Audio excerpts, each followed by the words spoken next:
Part 1. Dawn of the Feast Day. Hello, dear night owl. Tonight, we dive into one of ancient Rome's strangest professions, the orgy planner. Picture this. You wake in a chilly stone house in Rome. The first light of dawn creeping through a narrow window. Your heart races, not from excitement, but from dread. You're tasked with orchestrating an elite Roman feast, where wine flows like rivers. Senators flex their power, and one wrong move, like serving a stale dormouse, could ruin your reputation. You probably wouldn't survive a day in these sandals, would you? So, before you get cozy, take a moment to like this video and subscribe, but only if you genuinely enjoy what I do here. Drop a comment with where you're tuning in from and what time it is. It's always fascinating to see who's joining us from around the world. Now, dim the lights. Maybe turn on a fan for that soft background hum. And let's ease into tonight's journey together. Don't forget to hit that subscribe button to catch more captivating adventures. The sun barely peeks over Rome's horizon, and you're already awake. Not because you're disciplined, but because anxiety has you in a chokehold. You're the orgy planner. A job that sounds glamorous, but feels like juggling flaming torches while blindfolded. Your sleeping mat is still warm, your tunic wrinkled from restless tossing. A rustling sound interrupts your thoughts. A scroll slides under your door, crackling like a bad omen.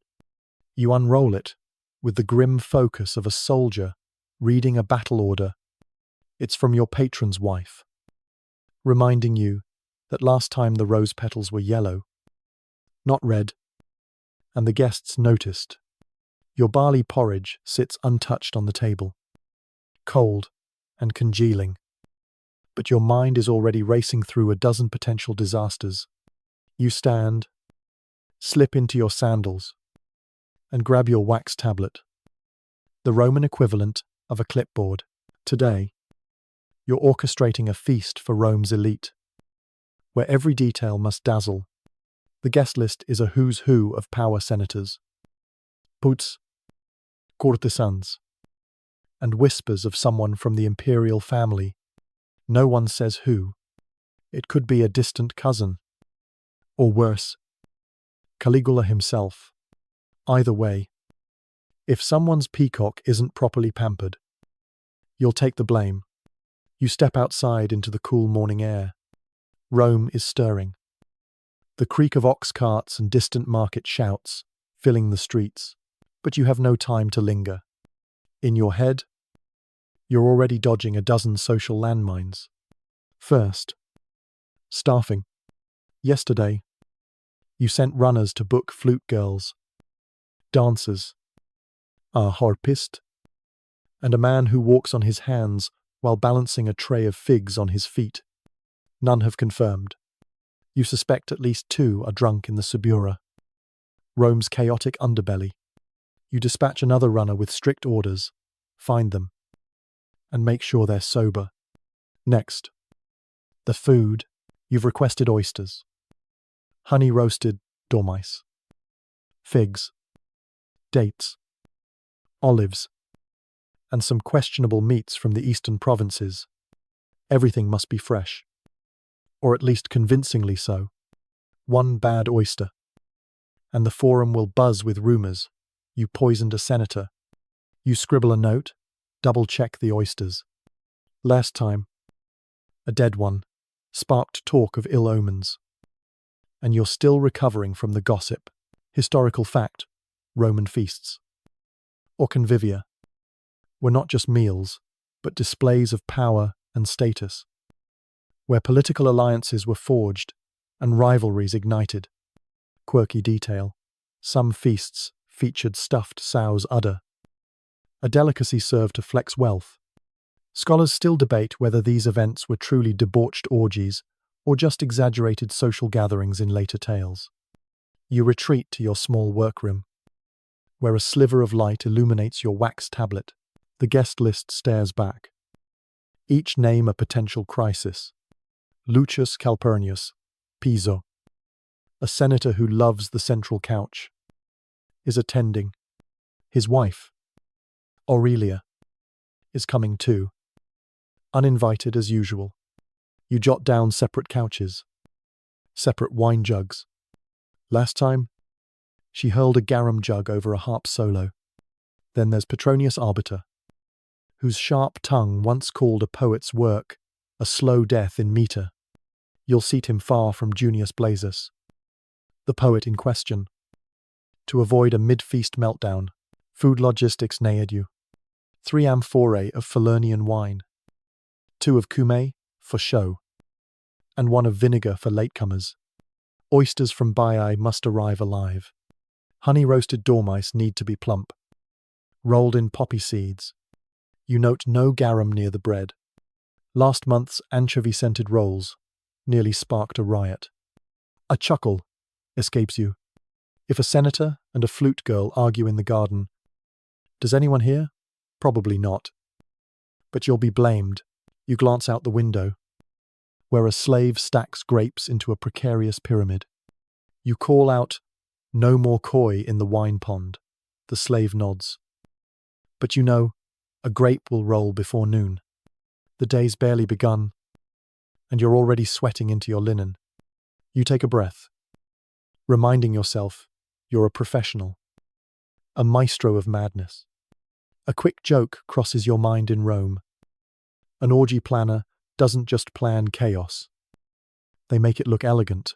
You straighten your tunic, grip your tablet, and step into the fray. The feast is hours away.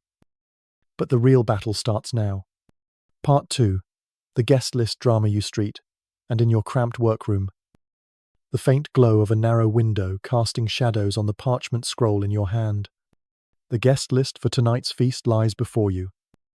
Not just a list of names, but a battlefield of egos, rivalries, and unspoken grudges. Each name is a puzzle piece. Each seating choice a calculated move. You feel the dry, dusty scent of the scroll mingling with the morning air of Rome. Today, you're not just planning a party. You're choreographing a high-stakes drama where one misplaced senator could ignite a scandal that echoes across the forum. You clutch your wax tablet, your only shield against the chaos, threatening to unfold. The list starts with Lucius Calpurnius Piso, a senator who demands the central couch, where the oil lamps cast the most flattering glow. He loves reclining next to someone else's wife, a habit that sends his own wife, Aurelia, into a rage.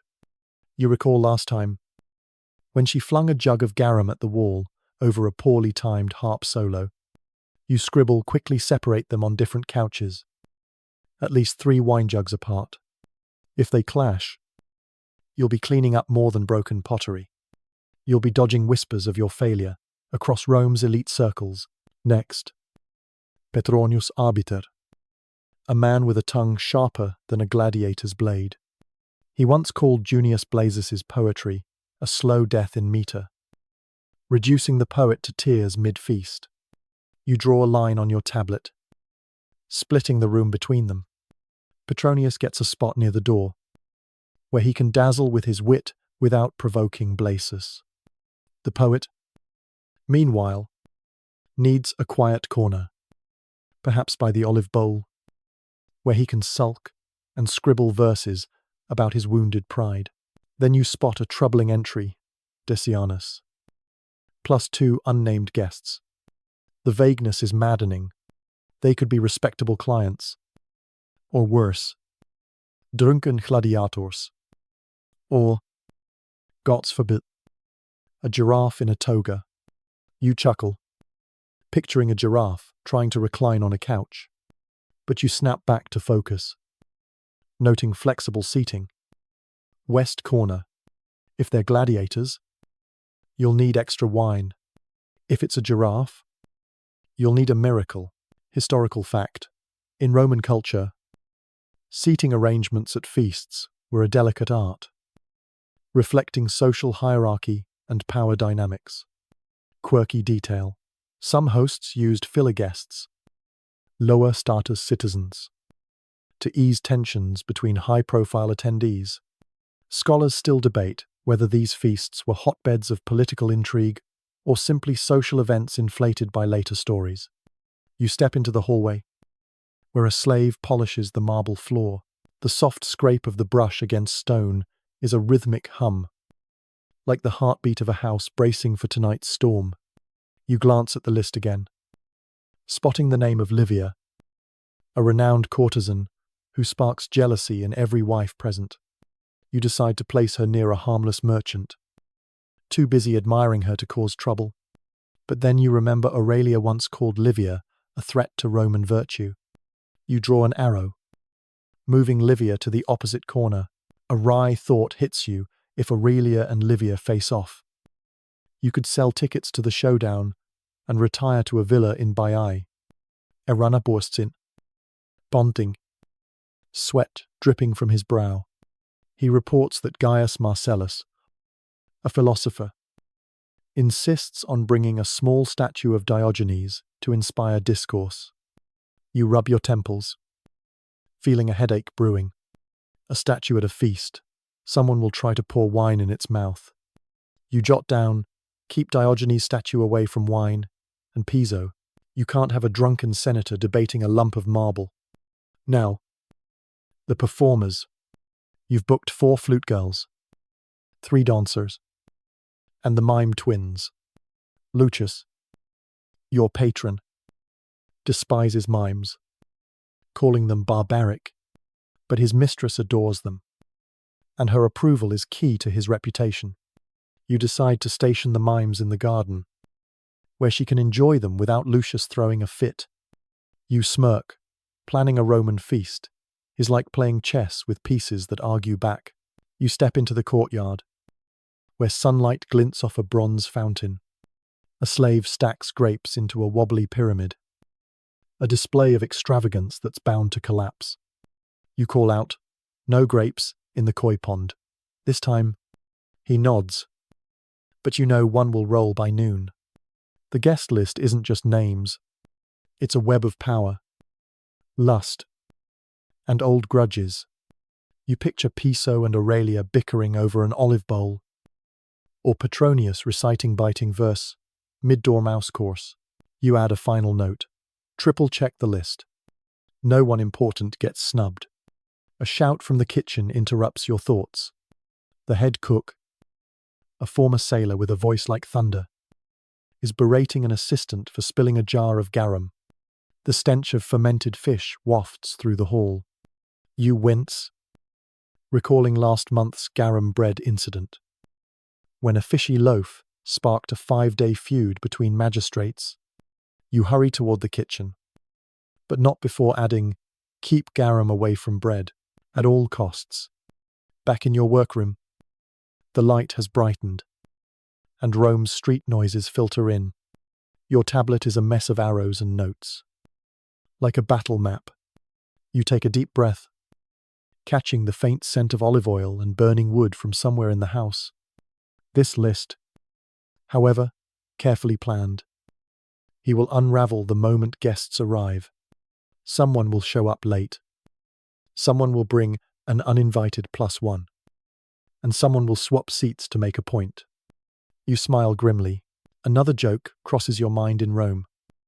An orgy planner doesn't just manage chaos. They make it look like art. You set the tablet down, straighten your shoulders, and step outside. The guest list is done. For now. But you know, it's just the calm before the storm. Tonight's feast is a social powder keg, and you're the only one who can keep it from exploding. Or at least, make the explosion look spectacular. Part 3. Preparing the extravagant feast. You stand in the courtyard, the morning sun now climbing higher, casting sharp shadows across the polished stone. The air carries the faint scent of olive oil and roasting meat from the kitchen, a reminder of the monumental task ahead. Your wax tablet, scratched with notes about guests and grudges, feels heavier by the minute. But now, your focus shifts to the food. The heart of tonight's Roman feast. This isn't just a meal, it's a spectacle, a display of wealth, so excessive it could make the gods jealous. You're not feeding people, you're curating an experience, one that must leave guests speechless, stuffed, and slightly intimidated. One wrong dish, and your name will be whispered in scorn across Rome's elite circles. You head toward the kitchen, where the chaos is already brewing. The head cook, a grizzled former sailor named Marcus, barks orders like he's commanding a ship in a storm. His assistant, a nervous boy, scurries to keep up, balancing a tray of figs that wobble dangerously. You glance at your tablet, where the menu is scrawled in meticulous detail. 3 amphorae of Falernian wine, the finest vintage, costly enough to make your patron wince. 2 amphorae of Cume wine, more for show than taste, and 1 amphora of cheap vinegar for those stragglers who arrive late. Because even in Rome, not every guest deserves the good stuff. The food list is a work of art, or madness, depending on the perspective. Oysters from Baiae, shipped fresh and still alive, their shells glistening like pearls.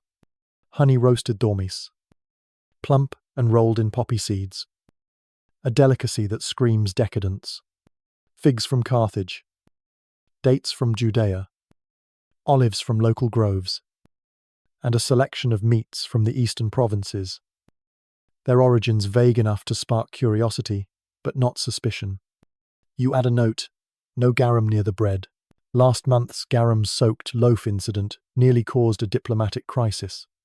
You chuckle softly, imagining a senator spitting out a fishy bite and declaring war on the kitchen.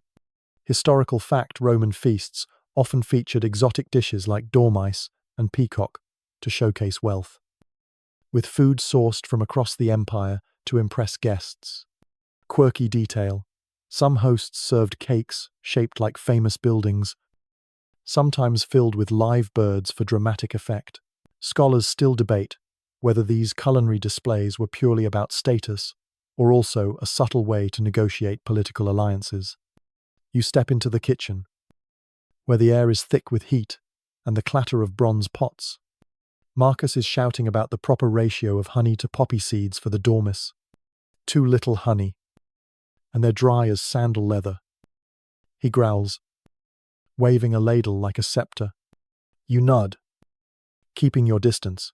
The dormice must be perfect, small, crispy, and sweet enough to make guests forget they're eating rodents. You count 50 on order, knowing you'll get 35. Half still twitching. You scribble, check dormice. No twitching at the table. Next, the centerpiece, a whole roasted peacock.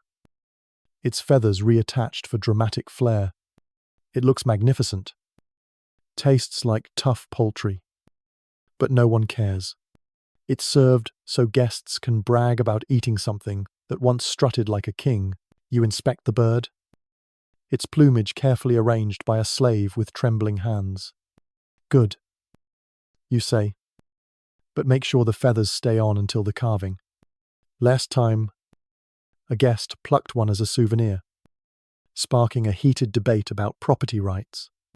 Then there's the pig, stuffed with live songbirds, a dish as theatrical as it is unsettling. When sliced open at the table, the birds will fly out, dazzling the guests. You've done this before, and it's always a hit. Though the doves look traumatized, you note, secure the pig. No early escapes. A memory flashes of last spring, when a bird flew into a senator's toga, causing a scene that's still the talk of the forum. You smirk if chaos is inevitable. At least make it memorable. Dessert is another challenge. Candied nuts, almond cakes, and a cake shaped like the Colosseum, filled with more songbirds. You haven't figured out how to bake a cake that releases live birds without collapsing. But you'll deal with that later. For now, you focus on the basics. The cakes must gleam with honey, The nuts must crunch perfectly. You spot a slave nibbling a corner of the Colosseum cake and reassign him to grape peeling duty. No sampling the architecture. You say, half joking. He scurries off. Head bowed. The kitchen is a whirlwind of activity. Slaves polish silver platters, stir vats of garum, and carve cheeses into delicate shapes. The garum, that pungent fish sauce made from fermented anchovies, is a Roman obsession. But it's a logistical nightmare. One spill, and the entire meal smells like a fisherman's nightmare. You shout, "Keep the garum away from the bread." Marcus glares but nods. Knowing the stakes, you recall the garum bread fiasco, when a loaf absorbed the sauce and sparked a feud between two magistrates. You're not repeating that mistake. You move to the wine storage, where amphorae are being arranged like soldiers on parade.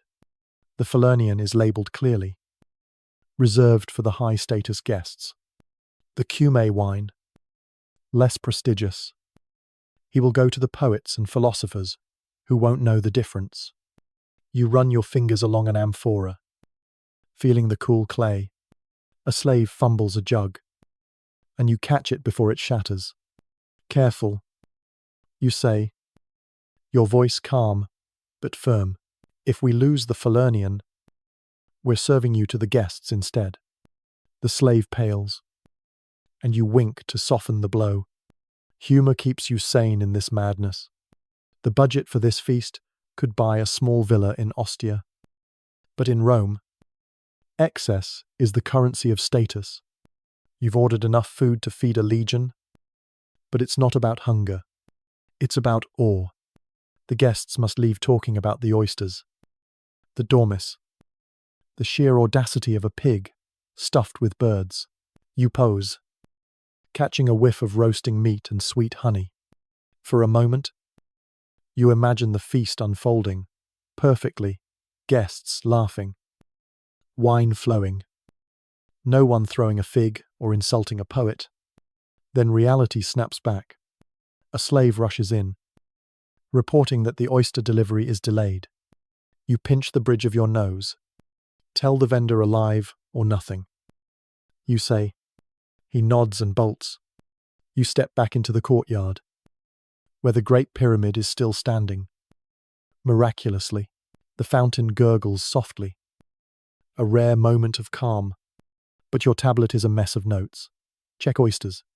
Secure pig. No garum near bread. You add one more. Pray to Bacchus for luck. You're not religious. But today, you'll take any divine help you can get. A final joke crosses your mind if the feast fails. You could always flee to Gaul and start a new life as a shepherd. But for now, you straighten your tunic, grip your tablet, and head back to the chaos. The food is the soul of the feast, and you're determined to make it unforgettable, even if it kills you. Part 4.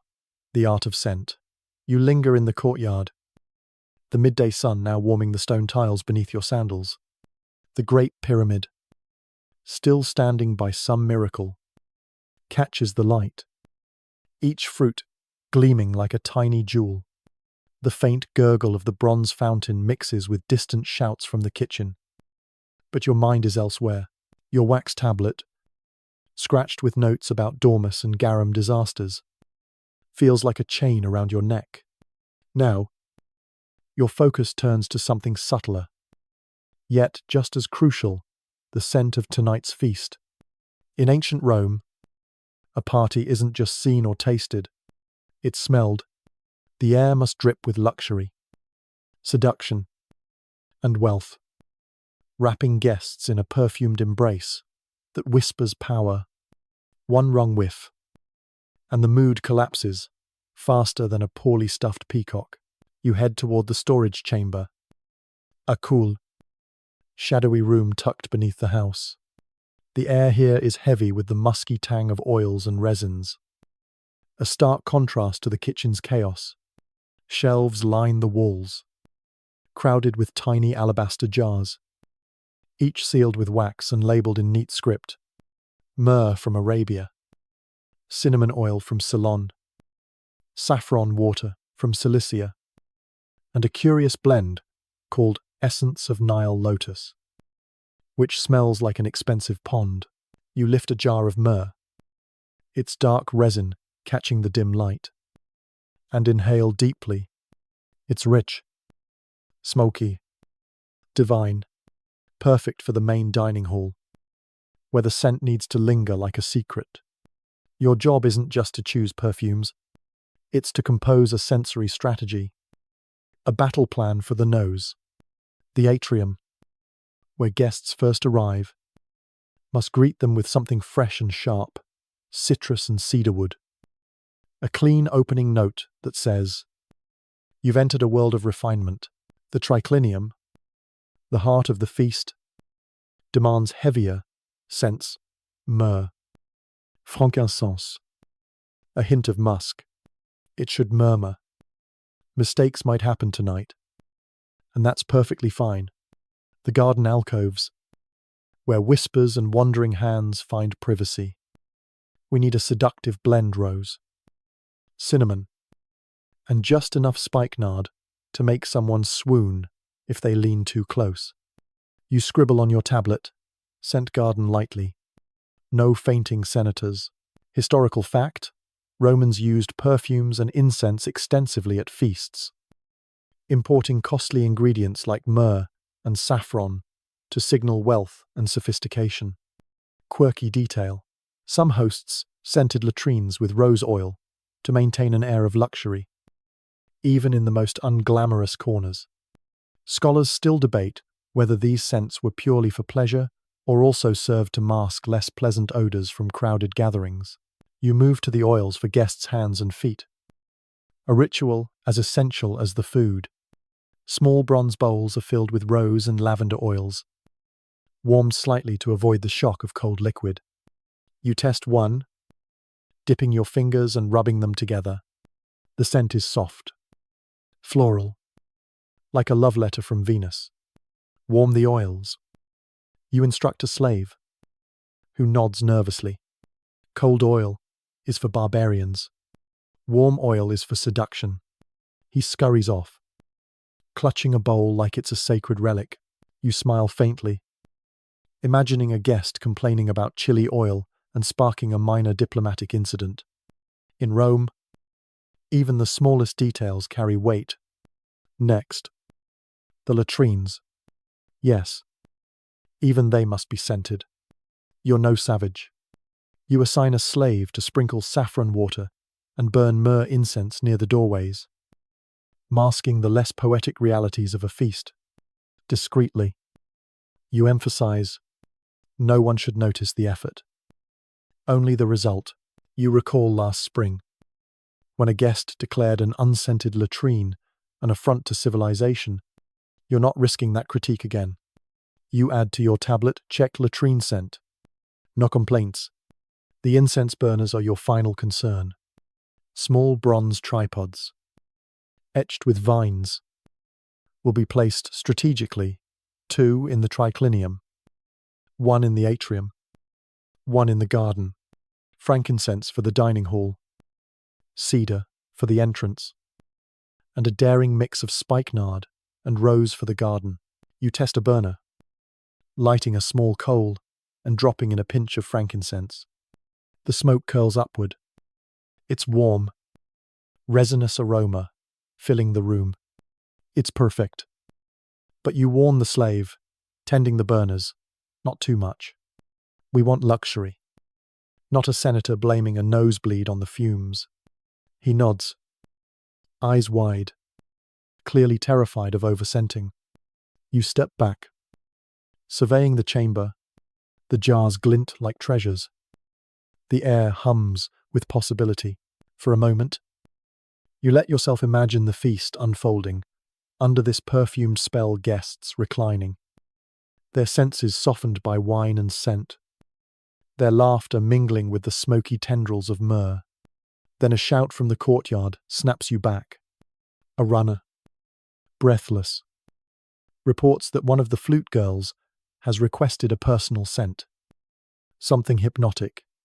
You sigh, selecting a potent blend of jasmine and amber that once caused a minor riot at a Saturnalia feast.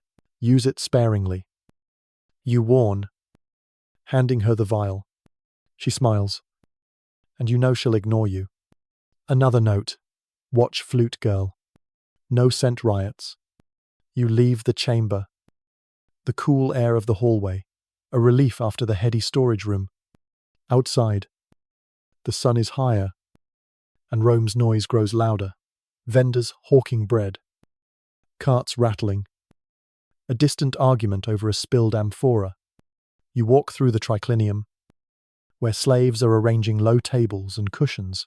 The room feels bare without its scents, like a stage before the actors arrive.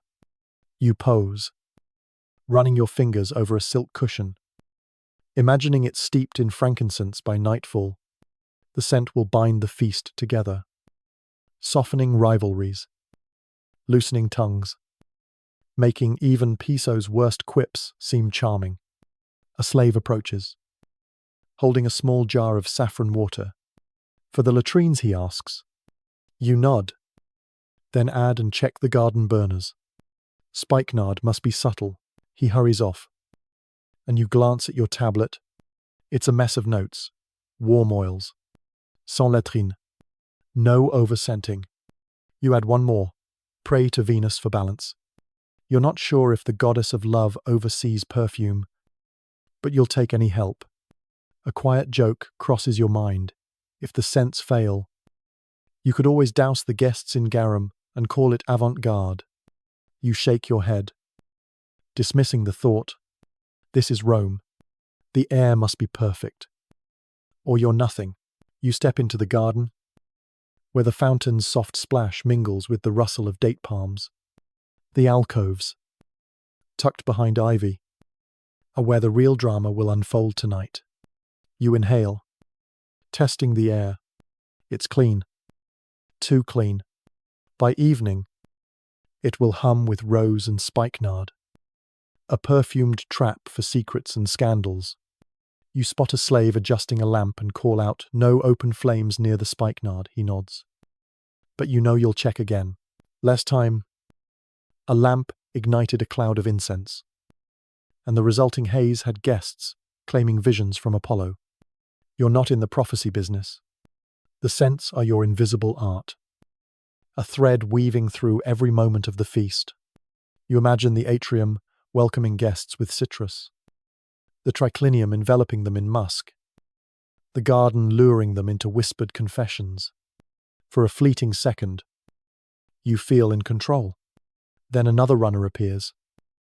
Panting, the oyster vendor says half the shipment died en route. You close your eyes, counting to 3. Tell him to replace them. You say, your voice steady, but sharp. Alive. Or he's explaining himself to Lucius. The runner bolts, and you grip your tablet tighter. The scents are ready, but the feast is far from it. You straighten your tunic, take a deep breath of cedar-scented air, and move on. The gods may not be watching, but Rome certainly is. Part 5. Managing the staff. You step out of the garden. The soft rustle of date palms fading behind you. The midday sun beats down on the courtyard, where the Great Pyramid still teeters. A fragile monument to Roman excess. Your wax tablet, now a chaotic map of scents and seating charts, feels like an anchor in your hand. The air carries a faint whiff of spikenard from your recent inspection. But your focus shifts to a new challenge. The staff. A Roman feast of this magnitude isn't pulled off by one person. Not even a maestro of madness like you. It takes a small army of slaves, performers, and hired hands, each with a role to play, and none of them thrilled to be part of another nobleman's indulgent spectacle. Your job is to turn this reluctant crew into a seamless machine, invisible, yet flawless. You head toward the atrium, where the staff is gathering. The space is cool. its mosaic floor gleaming with a freshly polished scene of Bacchus riding a panther. You pose, noticing a stray grape stem stuck in the grout. A relic from last week's feast. You pluck it out, tucking it into your tunic. No detail is too small today. The slaves begin to assemble, 23 in total. Their faces a mix of exhaustion and resignation. Some were born in this household, trained from childhood to pour wine or fan guests. Others were bought specifically for feasts like this. Their silence and grace as valuable as the silver platters they carry. A few are paid performers, their egos as delicate as the glass amphorae in the dining hall. You clear your throat, and the chatter stops. All eyes turn to you. Some wary, some indifferent. You know they don't love this work, but you also know they fear failure as much as you do. You start with the cupbearers, assigning them zones: Central Triclinium, Peripheral Lounge, West Garden. Dilute the wine unless told otherwise. You say firmly, some guests think they can handle pure Falernian. They can't. A few nod, remembering last month's senator who sang odes to his sandals after too much undiluted wine. You point to a young boy, no older than 10, tasked with collecting discarded sandals at the entrance. He meets your gaze, and you nod once. A silent pact forms. He won't let you down. Next, the fan bearers. A role as crucial as it is tedious. Their gentle breezes keep guests cool. But timing is everything. One gust too strong, and you've blown out a lamp or lifted a toga. You warn, too weak, and someone sweats through their silk. You demonstrate with a flick of your wrist, mimicking a perfect fan stroke. A slave stifles a laugh, and you let it slide. Humor keeps them focused. The fruit attendants, a job you didn't know existed until you took this role. Get their orders, refresh trays constantly, peel grapes only on request, remove any fruit that looks like a raisin. You recall a guest last spring who bit into a shriveled date and declared it a personal insult. You're not risking that again. Historical fact: Roman feasts relied heavily on slave labor, with specialized roles like cupbearers and fanbearers, trained to perform with precision and discretion.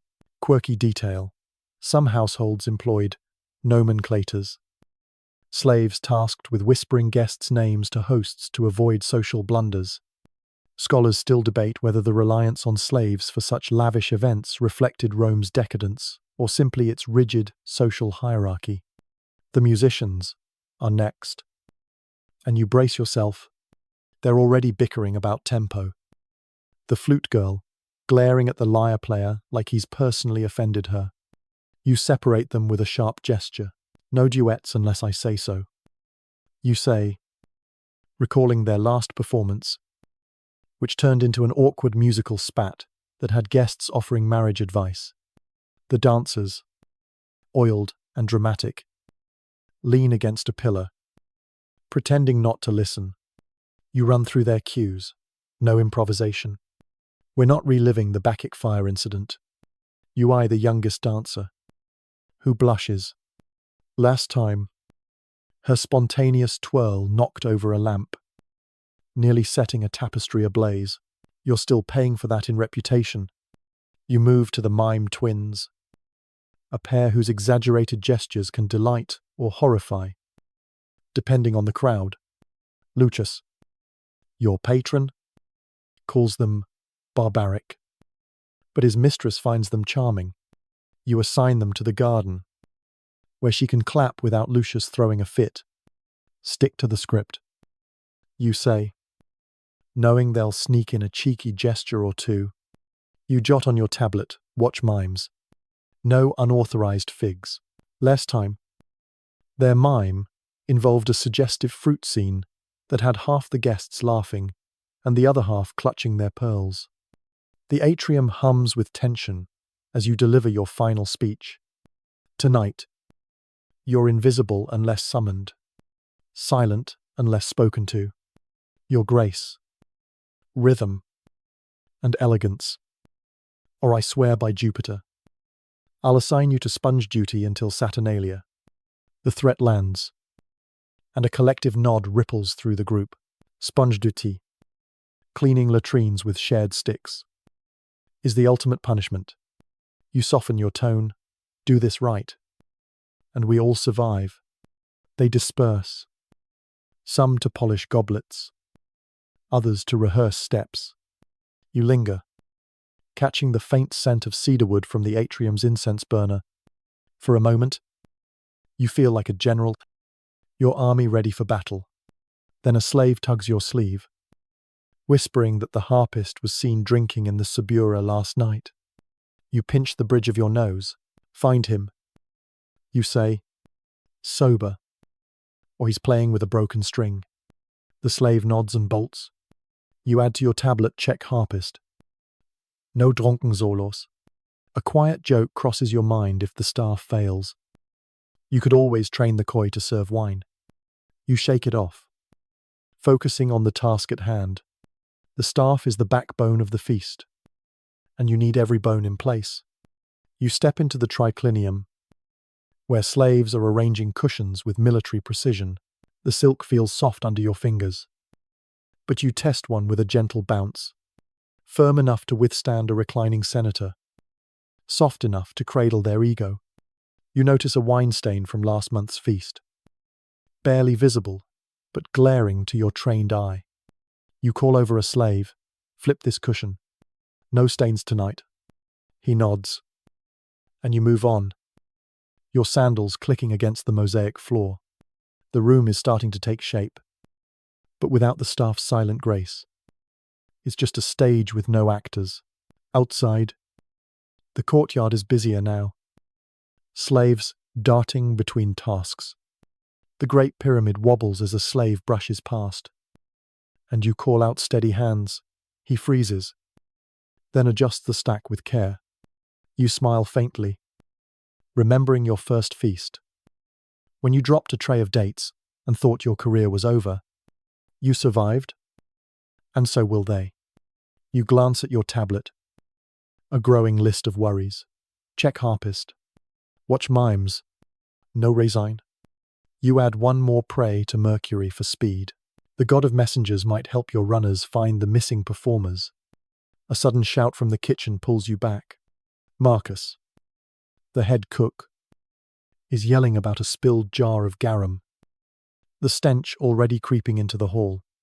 You wince, recalling the garum bread fiasco that nearly ended in a duel.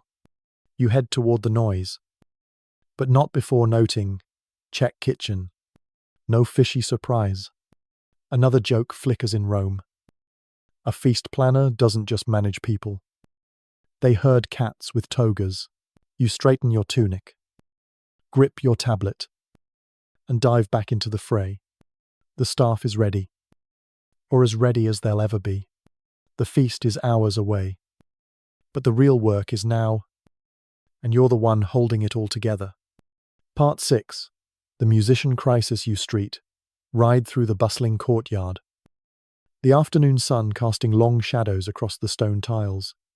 The Great Pyramid, somehow still intact, gleams under the light. But your eyes are drawn to the chaos beyond. Your wax tablet, now a labyrinth of notes about scents, staff, and garum mishaps, feels like a shield against the mounting storm. The air hums with the clatter of platters and the distant shouts of Marcus from the kitchen. But a new crisis pulls your focus. The musicians, they're nowhere to be found. And in Rome, a silent feast is a social death sentence. Without music, the guests will notice every awkward pause, every clink of a goblet, every senator's bad joke. You need those flute girls, lyre players, and that questionable harpist. And you need them now. You head toward the atrium, where a slave is polishing a bronze fountain, its soft gurgle mocking your rising panic. You clutch your tablet, Scanning the notes. Check harpist. Watch mimes. The musicians were booked days ago. 4 flute girls. 2 cithara players. A harpist. And a backup aulos duo. As insurance, you sent runners to confirm their arrival this morning.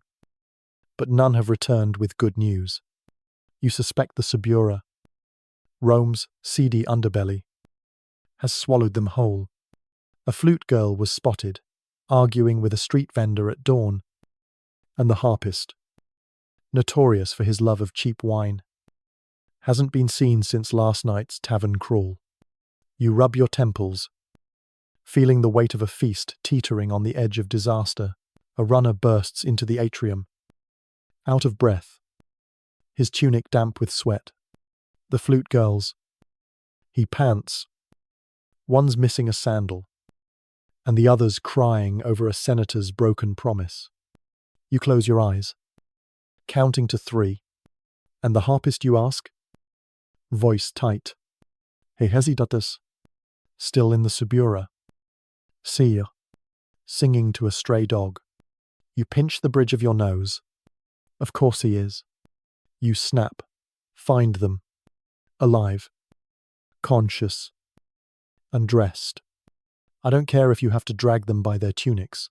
The runner nods and bolts, his sandals slapping against the marble floor. You scribble on your tablet. Track musicians. No dog serenages. Historical fact. Music was central to Roman feasts, with flute girls and lyre players hired to create an atmosphere of refinement and revelry, often doubling as entertainers or courtesans. Quirky detail. Some musicians used sympathetic strings on their instruments, designed to vibrate subtly and add depth, a technique rarely noticed by drunken guests. Scholars still debate whether the presence of musicians at feasts was purely for ambience or a subtle way to signal the host's cultural sophistication. You pace the atrium, the mosaic of Bacchus beneath your feet, gleaming with fresh polish. The absence of music would be catastrophic. Guests like Piso expect a soundtrack to their grandeur. And Aurelia, his volatile wife, once threw a date at a silent performer, claiming the quiet insulted her soul. You can't afford silence. Not tonight. You consider contingencies. The cook, Marcus, knows 2 tunes on a cracked reed pipe, but his playing sounds like a dying goat. A slave in the household has a decent singing voice. If kept sober, worst case, you could shake a jar of lentils in rhythm and call it avant-garde. You shudder at the thought. Adding to your tablet, pray to Apollo for music. The dancers, at least, are accounted for. Though they're complaining about rehearsing without musicians, you find them in the garden, oiled and dramatic, stretching under the shade of a date palm. No music yet, you say, cutting off their protests. Practice silently. Timing matters. They roll their eyes but comply, their anklets jingling softly. The poets, meanwhile, are thrilled at the prospect of silence, assuming it means more time for their recitations. You squash that idea immediately. No odes to your mother's 3rd marriage. You tell Gaius Marcellus, the philosopher-poet, who sulks but nods. You recall his last performance, a 20-minute dirge that cleared the dessert course faster than a fire. You're not repeating that mistake.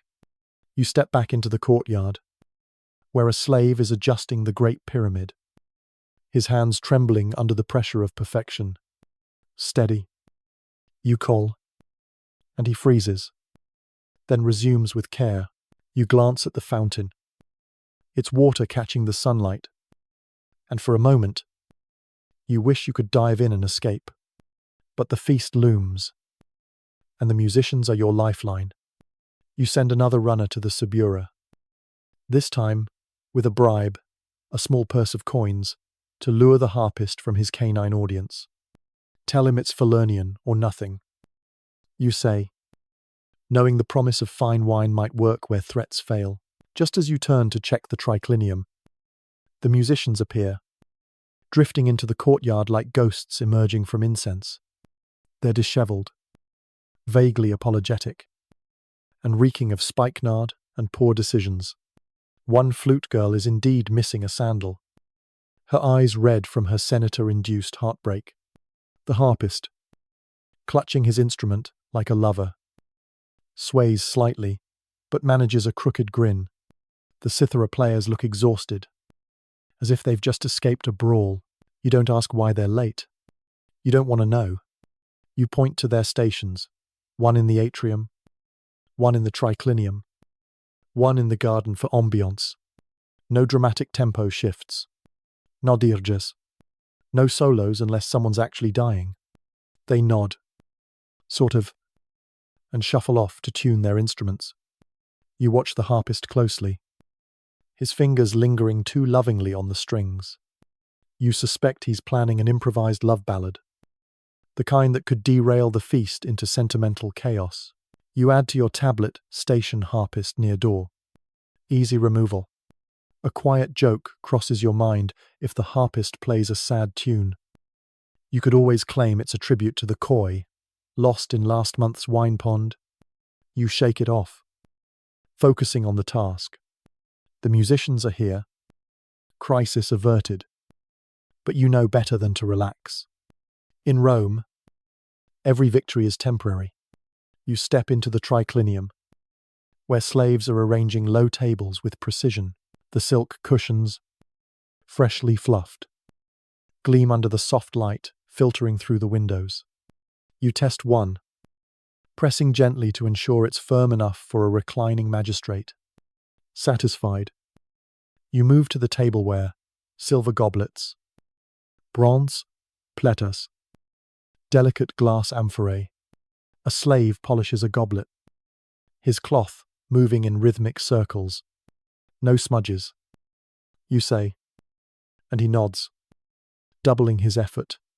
You notice a beetle crawling across a fig on the table and discreetly flick it away. No one saw. It never happened. The courtyard is alive with activity now. Slaves darting between tasks. Their voices a low hum of urgency.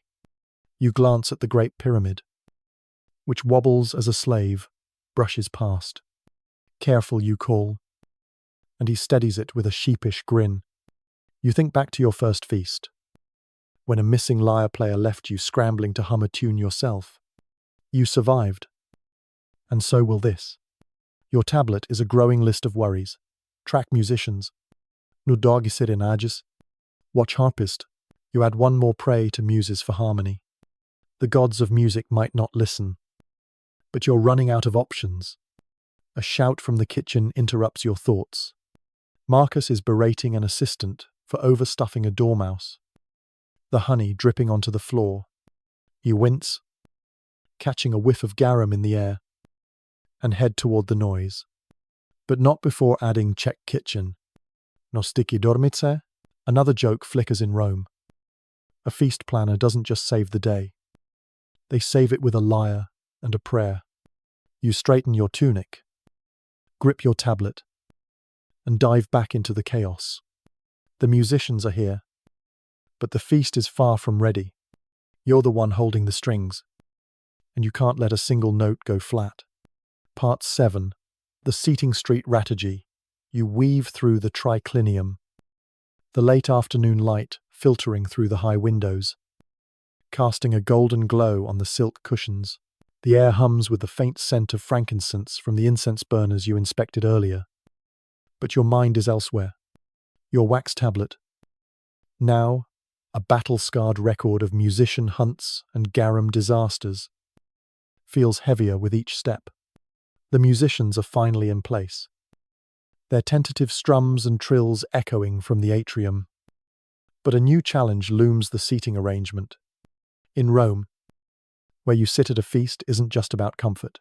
It's a declaration of power, a delicate dance of alliances and rivalries.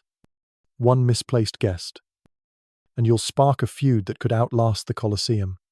You pause by a low table, running your fingers over a silver goblet. its cool surface grounding you. The triclinium's three-couch setup. The classic Roman arrangement. Seats 9 in theory. But closer to 7 if no one brings a pet leopard. You pull out your tablet, sketching a rough map of the room, muttering like a general before a siege. The central couch, the summus locus, is the throne of status, reserved for the guest of highest rank. The problem: 2 men claim that spot Senator Piso, with his inflated ego and penchant for central reclining, and Governor Crispus, whose lineage and wealth make him equally insistent. You sigh, knowing whoever gets the prime seat will gloat, and the other will sulk, possibly with poisoned wine in hand. You decide Piso versus Crispus. Tread carefully. Next, the lovers and ex-lovers. A tangle of emotions, as messy as a spilled amphora. You need to keep romantic pairs close enough to flirt, but far enough to avoid scandal. Unless they're former flames. In which case, they need an entire olive bowl and a boring neutral guest between them. You place Livia, the courtesan, near a wealthy merchant who'll be too dazzled to cause trouble. But far from Aurelia, Piso's wife, who once called Livia a walking insult to Juno. You draw an arrow, shifting Livia to the west couch. A faint smile crosses your lips if Aurelia throws a date at Livia. You'll have to sell tickets to the aftermath. Historical fact: Roman dining rooms, or triclinia, were designed with strict social hierarchies, with the host's position and guest placements reflecting rank and favor. Quirky detail: some hosts used wax name tags to prevent seat swapping, though ambitious guests often ignored them. Scholars still debate whether seating disputes at feasts led to lasting political rifts or were merely temporary social dramas. You move to the filler guests, the charming but forgettable citizens who exist to smooth tensions. You place a wealthy equestrian next to Gaius Marcellus, the poet-philosopher, whose endless monologues need an absorbent audience. The equestrian won't understand the poetry but will nod enthusiastically, keeping Marcellus happy. It's a symbiotic pairing, like a barnacle and a whale.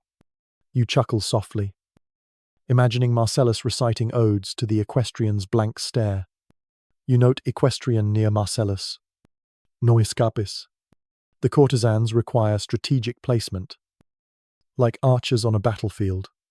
You assign 2 to the west couch, near the lonely, the rich, or the recently divorced. Their presence will annoy Aurelia, which is a bonus. She needs something to fume about besides the wine temperature. You also leave a few empty cushions for flexibility. Someone will arrive uninvited. Someone will swap seats to make a statement. And someone will spill wine and demand a reshuffle. You jot empty cushions. Plausible deniability. A quiet joke flickers in Rome. A seating chart isn't a plan. It's a prayer. You step into the courtyard, where a slave is adjusting the Great Pyramid.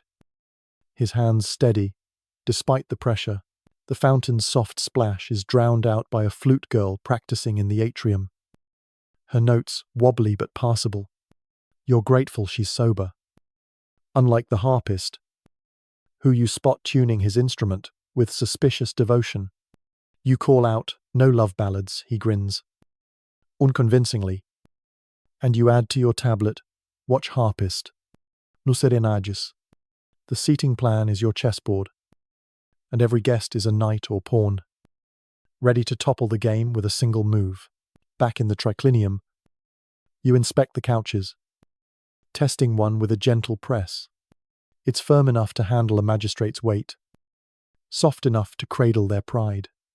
You notice a faint wine stain from last month, hidden by a clever cushion flip. You nod approvingly at the slave responsible, who blushes under your gaze. The tables are set with precision bronze platters, glass amphorae, and bread arranged in artful spirals. You spot a stray olive and flick it into a bowl. No one saw. It never happened. A slave approaches, holding a small wax tag etched with Piso's name. For the couches, he asks. You nod, then add guard them. No swapping. You know someone will try Piso. Probably. To claim the central spot. You imagine him bribing a slave with a coin or a threat. And you add bribe-proof slaves for tags. The seating plan is a living thing. Fragile and prone to rebellion. You picture Piso and Crispus glaring over the peacock. Or Livia whispering something that makes Aurelia hurl a fig. You're not just placing bodies, you're managing egos, grudges, and the delicate balance of Roman society. You step outside. The courtyard, now a hive of activity. Slaves dart between tasks. Their voices a low buzz of urgency. The great pyramid wobbles as a slave brushes past. And you call steady. He freezes, then adjusts it with care. You think back to your first feast, when a seating mix-up left two senators sharing a couch. Their mutual loathing palpable. You survived. And so will this. Your tablet is a growing list of worries. Decide, Piso versus Crispus. Watch harpist. Guard tags. You add one more prey to Minerva for wisdom. The goddess of strategy might guide your hand through this social minefield. A sudden commotion pulls you back. A runner. Punting. Reports that Petronius Arbiter has sent word he wants to sit near the fountain for aesthetic inspiration. You roll your eyes. Of course he does. You adjust the plan, moving him closer to the water, but still far from Blazus. The poet he humiliated. You jot Petronius by fountain. No poetry battles. Another joke crosses your mind. If Petronius and Blazus clash, you could always drown them in the koi pond and call it performance art. You shake it off, focusing on the task. The seating plan is done, or as done as it'll ever be. You return to the triclinium, where the flute girl's notes now flow smoother. A fragile promise of harmony. The room is taking shape. The cushions plump. The tables gleaming. You admire your work. Like a sculptor, eyeing a marble statue. Knowing someone will swing a hammer before nightfall, you hand the seating chart to a trusted slave. Your voice firm, place the tags. No changes. No matter who begs, he nods. But you know someone will try. You step into the courtyard, the sun dipping lower, the feast drawing closer. The seating is your masterpiece. But in Rome, masterpieces are made to be tested. You straighten your tunic, grip your tablet, and brace for the chaos to come. Part 8. Kitchen Chaos. U Street, ep into the triclinium. The late afternoon light softening the room's edges, casting a warm glow over the silk cushions and gleaming silver goblets. The faint hum of a flute girl practicing in the atrium drifts through the air, mingling with the lingering scent of frankincense from your earlier rounds. Your wax tablet, now a chaotic tapestry of seating charts and musician crises, feels like a lifeline in your hand. The seating plan is set, fragile as it is, but a new battlefield calls the kitchen. This isn't just where food is cooked. It's the pulsing heart of the feast. A place of fire, sweat, and barely controlled madness. One misstep here, and your carefully crafted evening will collapse faster than a soggy Colosseum cake. You head toward the kitchen, the air growing warmer with each step, thick with the scents of roasting meat, honey, and that ever-present whiff of garum, the clatter of bronze pots, and the sharp bark of Marcus. The head cook, echo down the hallway. Marcus, a former naval cook turned domestic tyrant, runs his domain like a warship under siege. You pause at the threshold, bracing yourself. The kitchen is a storm of activity. Slaves darting between tasks. their faces slick with sweat. Marcus stands at the center, wielding a ladle like a general's sword, shouting at an assistant over the stuffing ratio for the dormice. Too much honey, and they're a sticky mess. He roars. Too little, and they're tougher than a legionnaire's boot. You nod, keeping your distance. But scribble on your tablet, check dormice. No stickiness. The menu is your masterpiece. A balance of decadence and danger. The peacock, roasted whole with its feathers reattached, is the star. A dish more about spectacle than flavor. It's propped on a spit, its plumage shimmering under the flickering torchlight. You inspect it, noting the care taken to pin each feather, keep the feathers secure. You tell a slave, who nods nervously. Less time? A guest plucked one, sparking a debate about who owned the bird's beauty. You smirk, imagining Piso claiming the peacock as his personal crest. You yacht guard peacock. No feather theft. Next, the pig stuffed with live songbirds. A theatrical nightmare you've somehow made routine. When carved at the table, the birds will burst out, dazzling the guests. You check the pig, its skin glistening with oil, and whisper to the slave tending it, no early escapes. You recall last spring, when a dove flew into a senator's toga, triggering a scandal that still whispered about in the forum. The slave pales but nods, clutching the pig like a sacred relic. You add to your tablet, secure pig. No rogue doves. Historical fact: Roman kitchens were high-pressure environments, often staffed by skilled slaves who prepared exotic dishes under intense scrutiny to impress elite guests. Quirky detail: some feasts featured Trojan pig, a dish where the animal was sliced open to reveal smaller delicacies, mimicking the Trojan horse. Scholars still debate whether these elaborate dishes were purely for show or carried symbolic meanings tied to Roman conquests. You move to the dormice, a staple of Roman excess.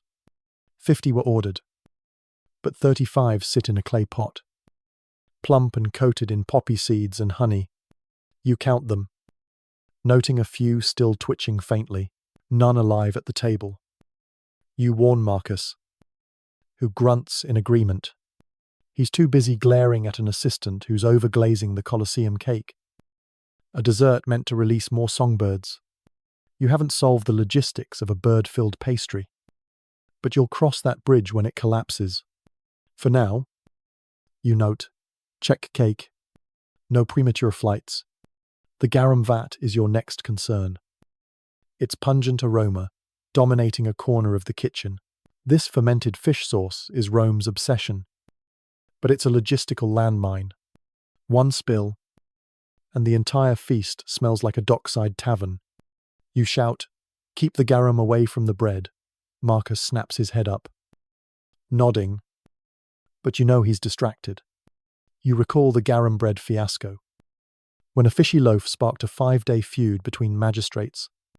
You're not letting history repeat itself. You yacht guard garum. No fishy rolls. The wine storage is a quieter corner, where amphorae stand like soldiers. The Falernian, rich and costly, is labelled for the elite. The Cume wine, less prestigious, will go to the poets and philosophers who won't notice the difference. You run your fingers along an amphora, feeling the cool clay, and spot a slave fumbling a jug. You catch it before it shatters. Your voice, calm but sharp, careful. If we lose the Falernian, you're the main course. E palis. And you wink to ease the tension. Humor keeps the kitchen from imploding. The counters are piled with figs, dates, and honey cakes, each arranged with obsessive care. A slave carves cheese into delicate vine leaf wraps, his hands trembling under the pressure of perfection. You nod approvingly, then spot another slave nibbling a candied nut. No sampling, you say, reassigning him to olive duty. He slinks off. Head bowed, you chuckle softly, imagining a guest biting into a half-eaten nut and declaring it sabotage. You note watch slaves. No snacking. The kitchen is a battlefield. Every corner, alive with tension. Platters are polished. Sautas reduced. Meats larded with precision. You're everywhere. Sniffing. Tasting. Directing. You sample a date. Its sweetness bursting on your tongue. A nod to Marcus Perfect. He grunts. Arare acknowledgement. You move to the oven, where the Colosseum cake is taking shape. Its glaze shining under the heat. Marcus barks at a slave if another dormouse drops. I'm feeding you to the peacock. You smile, knowing he means it. The kitchen is on track, but only just. You step back, surveying the chaos, like a general eyeing his troops. For a moment, you imagine the feast unfolding flawlessly, guests gasping at the peacock, doves soaring from the pig, no garum tainting the bread. Then a slave trips, nearly dropping a tray of figs, and reality snaps back. You catch the tray, steadying it with a practiced hand. Focus. You say, your voice calm but firm. The slave nods, eyes wide, and scurries off. You add to your tablet check figs. No floor fruit. You leave the kitchen, the heat fading as you enter the cooler hallway. The flute girl's notes, now steadier, drift from the atrium, a fragile promise of harmony. You glance at your tablet, a growing list of worries. Guard peacock, secure pig, no fishy rolls. You add one more, pray to Ceres for abundance. The goddess of harvest might keep the food flowing, but you're not holding your breath. A quiet joke crosses your mind if the kitchen fails. You could serve garum-soaked sandals and call it innovation. You shake it off, focusing on the task. The courtyard is a hive of activity, slaves darting between tasks. Their voices a low buzz of urgency. The Great Pyramid wobbles as a slave brushes past. And you call steady. He adjusts it with care. And you nod, thinking back to your first feast, when a spilled tray of dates nearly ended your career. You survived, and so will this. You head toward the triclinium, where the tables gleam, the cushions plump. The feast is hours away, but the kitchen is the crucible where it's forged. You straighten your tunic, grip your tablet, and brace for the next crisis. In Rome, a feast planner doesn't just cook chaos, they serve it with a smile. Part 10. The first guests arrive you street, and at the atrium's threshold, the early evening light casting a golden shimmer across the polished marble floor. The bronze fountain gurgles softly, its water catching the flicker of newly lit lamps. The air is laced with the sharp citrus and cedarwood scent you chose, a subtle promise of the luxury to come. Your wax tablet, now a battle scars of seating charts. Musician resques, and kitchen near disasters. Feels like a talisman in your hand. The final walkthrough is done. The cushions fluffed. The garum safely contained. But now, the real test begins. The guests are at the door. The first knock isn't so much a knock. It's more like a theatrical thump, followed by a burst of raucous laughter. You take a deep breath, your heart thudding like a war drum. Here it goes. The feast is no longer a plan. It's a living, breathing, chaotic beast. And you're the one to tame it. A slave pulls back the heavy curtain, with just enough flourish to impress but not steal the spotlight. Lucius Calpurnius Piso strides in, his gold-threaded toga catching the lamplight like a beacon of self-importance. He smells of strong wine, ambition, and cologne that probably cost more than a soldier's yearly wage. His grin is wide, his wink conspiratorial. "Tonight, my friend," he says, clapping your shoulder. "We make Bacchus blush." Behind him trails a motley entourage, 2 courtesans in shimmering silk, a minor poet clutching a scroll, and a man with a small lyre who might or might not be invited. You decide not to check the list. Not yet. You nod, forcing a smile, and gesture toward the triclinium. "This way, Senator," you say, your voice smooth as Falernian. Guests begin to pour in, a parade of opulence and ego. Embroidered sandals click against the marble. Robes swirl in clouds of saffron and purple dye. Their faces wear the practiced boredom of Rome's elite, but their eyes dart, assessing the lamps, the Great Pyramid, the faint citrus in the air. They've arrived early to prove their importance, and most have clearly had a drink or 3 to prove they're relaxed. You mentally recalculate the wine rations, hoping the Falernian holds out. A slave offers perfumed towels. Another presents rosewater in delicate bronze bowls. One guest, a portly merchant, sniffs the towel and demands something more Dionysian. You signal a slave to fetch spiced wine, which he accepts with a grunt, calling it intellectual. You don't correct him, but you note on your tablet, "Watch merchant." No more intellectual wine. Historical fact: Roman feasts were social theatres where guests arrived early to signal status, often bringing entourages to amplify their presence. Quirky detail: some guests brought their own napkins, embroidered with their initials, as a subtle flex of wealth. Scholars still debate whether these early arrivals were strategic power plays or simply a cultural norm to avoid being seen as tardy. You glide through the atrium, nodding, adjusting, redirecting. The garden fills with murmurs, introductions, and barely veiled judgments. A senator's wife critiques the rosewater's temperature, her voice loud enough to ensure everyone hears. You signal a slave to warm the next bowl, your smile never faltering. Another guest, a poet named Junius Blasus, eyes the fruit pyramid like it personally owes him money. You steer him toward the triclinium, murmuring, "The figs are from Carthage, specially for you." He softens, clutching his scroll tighter, and you breathe a quiet sigh.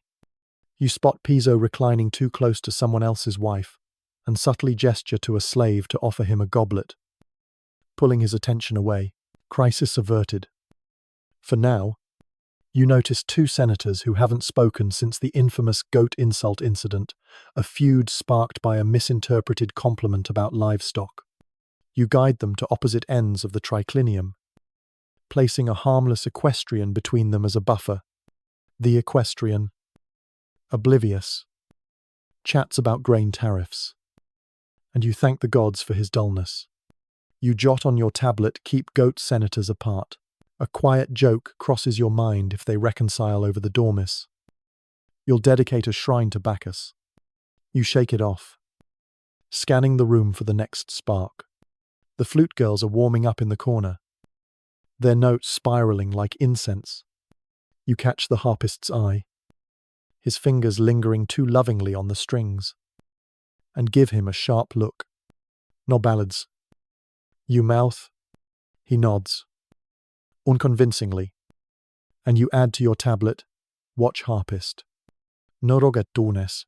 The dancers, oiled and glittering, hover near the garden, waiting for their cue. You snap your fingers, signaling them to hold off. Timing is everything. If they start too soon, the mystery fades. Too late, and guests like Aurelia will complain about barbaric delays. You want suspense, a smouldering scandal that unfolds just right. A slave approaches, whispering that Governor Crispus has arrived with 3 extra wives. You blink, processing the math. 3. You adjust the seating plan in your head, shoving a minor poet to the west couch to make room. You note Crispus +3. Rearrange west. You imagine the poet sulking over his demotion and decide to slip him an extra fig as compensation. Another guest, Petronius Arbiter, sweeps in, his wit already slicing through the crowd. He spots Blasus and smirks, and you move quickly, guiding him toward the fountain, perfect for your aesthetics. You say, and he preens. Distracted, you breathe easier. But your tablet gains another line. Keep Petronius from Blasus. The atrium is alive now. A swirl of laughter, clinking goblets, and whispered gossip louder than actual conversation. Someone asks where the dancers are, their voice tinged with impatience. You murmur assurances, your smile a mask of calm. A guest polishes a dagger with a butter knife, muttering about honor. You steer a slave to offer him wine, hoping to dull his edge. Another guest, already snoring on a cushion, clutches a goblet like a lifeline. You let him be, noting snorer on east couch. Harmless. You pause by the Great Pyramid, plucking a stray fruit that's rolled too close to the fountain. You pop it into your mouth. Its sweetness, a brief reward. The feast is unfolding, a controlled chaos you've orchestrated with sweat and prayers. You imagine Piso's wink, Aurelia's glare, and Crispus's wives rearranging your seating plan with their mere presence. A final joke flickers in Rome. A feast planner doesn't host a party, they survive one. You straighten your tunic, grip your tablet, and glide through the crowd, a shadow keeping the chaos in check. The night is young, and the scandals are just beginning to simmer. Part 11. The performance begins. You glide through the triclinium, the evening air now thick with the scent of myrrh and the hum of laughter. The oil lamps flicker, casting a warm, golden glow across the silk cushions and reclining guests. Your wax tablet, a battle-worn record of seating shuffles and guest list dramas, is tucked under your arm. Its weight, a constant reminder of the chaos you're holding at bay. The flute girl's soft notes spiral through the room, blending with the clink of goblets and the rustle of togas. The feast is in full swing, a living tapestry of power, wine, and barely veiled rivalries. But now, the spotlight shifts to the entertainment. The dancers and musicians are your next act. And in Rome, a good performance can elevate a feast to legend or send it crashing into infamy. You pause by a low table, where a silver platter of figs gleams under the lamplight.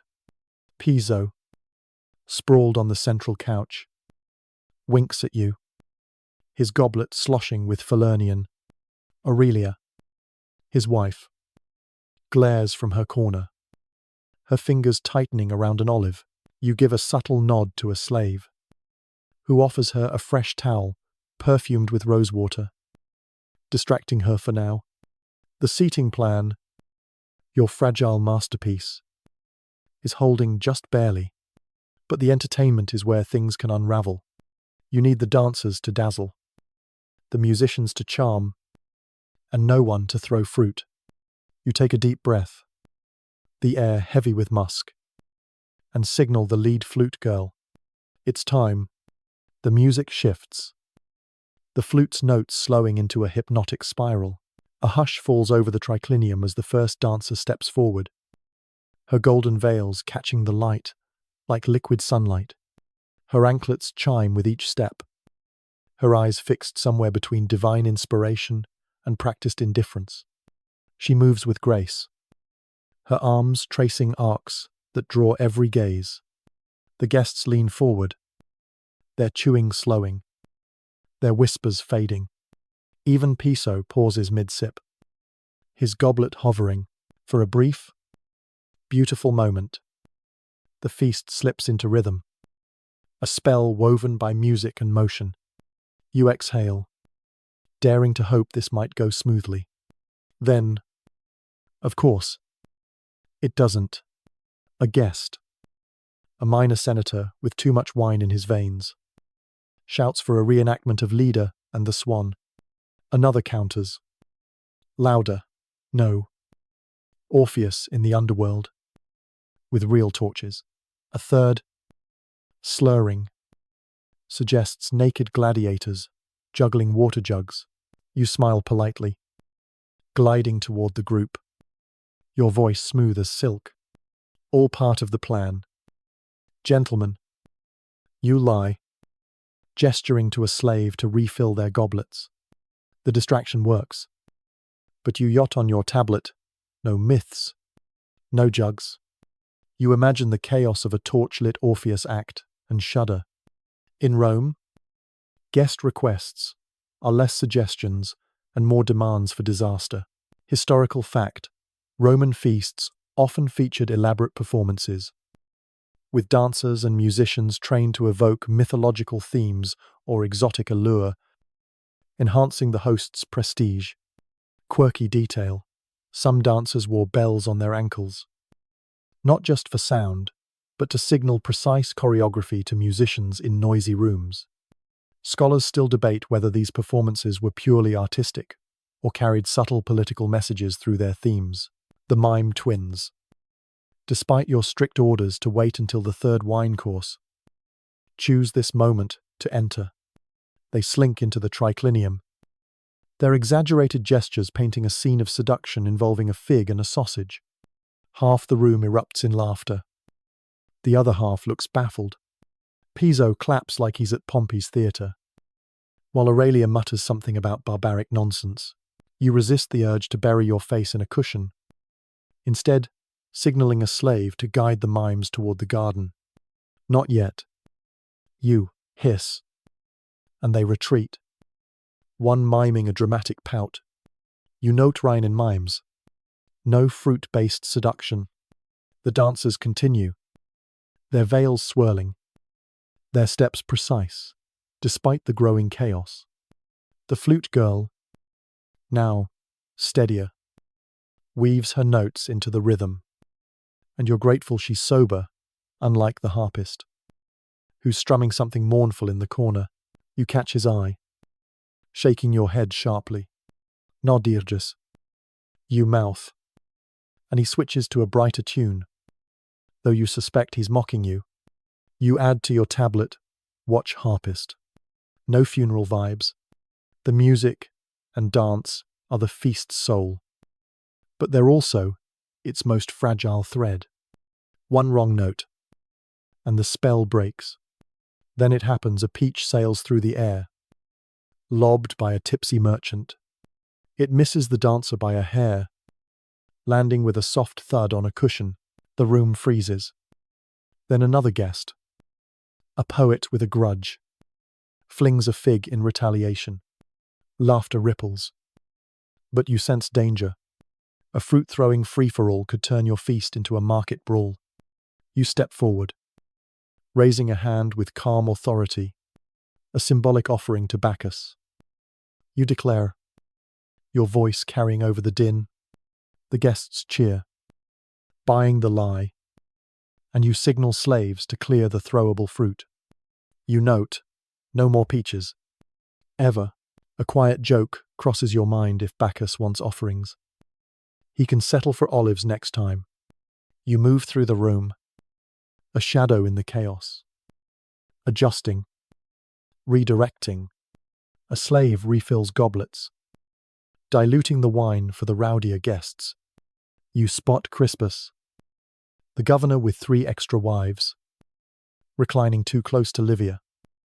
The courtesan. You guide a slave to offer him a tray of dormice, pulling his focus. Aurelia, meanwhile, is whispering to a senator's wife, her eyes darting toward Piso. You send a dancer her way, hoping the performance distracts her from plotting. The triclinium is a powder keg. and you're dousing sparks before they ignite. The dancers finish their set, their veils pooling like liquid gold as they bow. The guests applaud, some more enthusiastically than others. Petronius Arbiter, lounging by the fountain, raises his goblet in mock salute, his smirk suggesting he's crafting a witty critique. You steer clear, knowing his tongue could cut deeper than a gladiator's blade. Blazes, the poet, scribbles furiously on a scrap of parchment, likely composing an ode to the dancer's anklets. You let him be, noting keep Blazes occupied. No recitations. A flame dancer enters from the garden, her torches tracing fiery arcs near the pool. The guests gasp, their faces lit by the glow, and you hold your breath, praying no togas catch fire. You spot a flute girl stumble, her sandal catching on a cushion, but she recovers before anyone notices. You nod approvingly, but add to your tablet, check flute girl. No falls. Another guest, a philosopher named Gaius Marcellus, proposes to a statue of Venus, whispering sweet nothings to its marble ear. You send a slave to turn the statue slightly, hoping to discourage him without causing a scene. You note, redirect Marcellus. No statue betrothals. The entertainment surges forward. A gorgeous, perfumed chaos of music, movement, and laughter. You adjust a lamp, nod to a slave, and glide through the shadows. Your presence unnoticed but essential. You're not just a planner now, you're a stage manager, a mood wrangler, a diplomat of figs and flutes. The feast is alive, its pulse quickening with every twirl and note.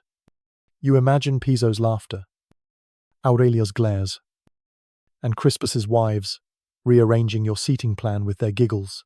A final joke flickers in Rome. A feast planner doesn't create art, they keep it from burning down. You pause by the fountain, its cool mist brushing your face. The triclinium hums with life, the dancers' anklets chiming, the guests' voices rising. Your tablet is a growing list of worries. No more peaches. Watch harpist. Redirect Marcellus. You add one more prey to Terpsichore for grace. The muse of dance might keep this performance on track. But you're not counting on it. You straighten your tunic, grip your tablet, and slip back into the fray. The night is heating up, and the scandals are just beginning to spark. Part 12. Wine flows and secrets spill. You weave through the triclinium. The night now deep and warm, the air heavy with the scent of musk and spilled Falernian. The oil lamps burn low, their flickering light dancing across the silk cushions and the flushed faces of reclining guests.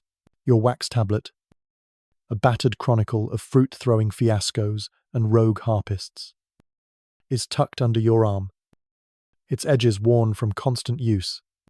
The dancers' anklets still chime faintly in the garden, their performance winding down, while the flute girl's notes float like incense. The feast is at its peak, a swirling vortex of laughter, power, and barely contained chaos. But now, the wine takes center stage. It's no longer just a drink, it's a deity, worshipped with every raised goblet, loosening tongues and unraveling secrets. Your job is to keep the flow steady, the scandals contained, and the goblets from becoming weapons. You pause by a low table, where a bronze platter of honey-roasted dormice gleams, half-eaten and slightly askew. Piso, sprawled on the central couch, laughs too loudly, his toga slipping to reveal a shoulder bronzed by the sun. He raises his goblet, sloshing wine onto a cushion, and toasts to Bacchus and bad decisions. Aurelia, his wife, glares from her corner, her fingers shredding an olive into tiny pieces. You signal a slave to offer her a fresh goblet, diluted with water to cool her temper. The seating plan, Your hard-won truce is fraying at the edges, and the wine is the thread pulling it apart. You take a deep breath, the air thick with myrrh, and scan the room for trouble. The wine is flowing faster now. Amphorae opened, like promises broken. You've instructed the cupbearers to dilute the Falernian for the ambitious guests, like Petronius Arbiter, whose sharp tongue grows sharper with each sip, for the hopeless, like the poet Blasus. You let the wine run pure, knowing he'll soon be reciting odes to the ceiling. You spot a slave pouring undiluted Falernian for a young patrician who's loudly comparing his wealth to Jupiter's. You glide over, murmuring, "Ease up on that one.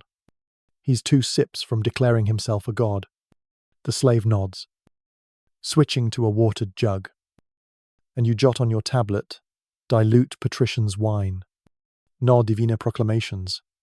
Historical fact: Romans often diluted their wine with water during feasts, both to moderate intoxication and to stretch expensive vintages, with the ratio reflecting a guest's status.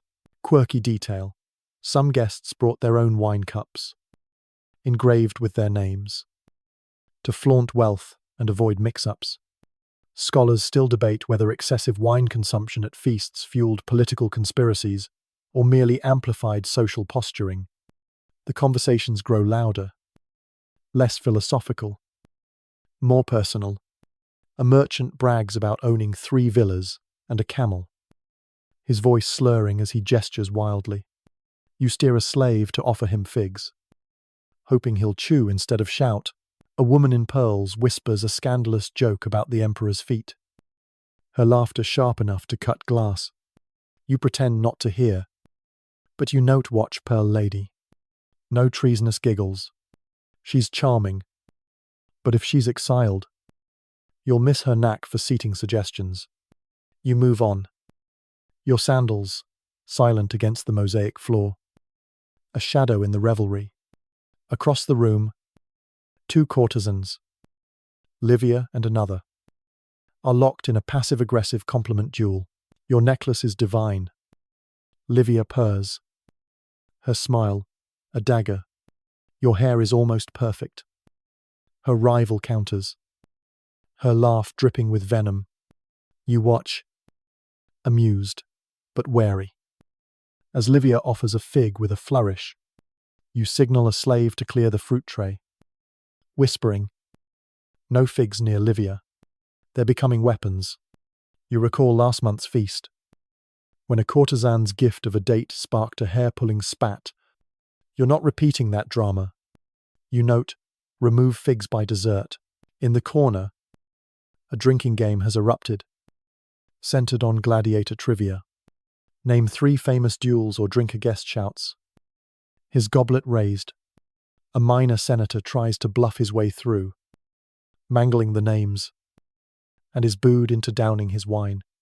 He collapses gently onto a cushion, mumbling Virgil's poetry in a haze. You smile faintly, letting it slide. He's harmless, and the game keeps the rowdier guests occupied. You monitor drinking game. No collapses near Piso. A quiet joke crosses your mind. If the gladiators themselves showed up, they'd probably lose this trivia contest to a poet. In the garden, a guest is giving a speech, his voice rising with drunken conviction. He believes he's profound, but he's merely explaining how many slaves it takes to clean a marble fountain. No one stops him. It's tradition. You glance at Crispus, the governor with 3 extra wives, who's now entangled in a flirtation with Livia. His wives giggle nearby, unbothered, but you sense a storm brewing. You send a slave with a tray of dormice to distract him, pulling his focus. You note, "Keep Crispus from Livia. No wife wars." The triclinium is a cauldron now, bubbling with wine-fueled egos. You adjust the lighting, dimming a lamp to soften the mood.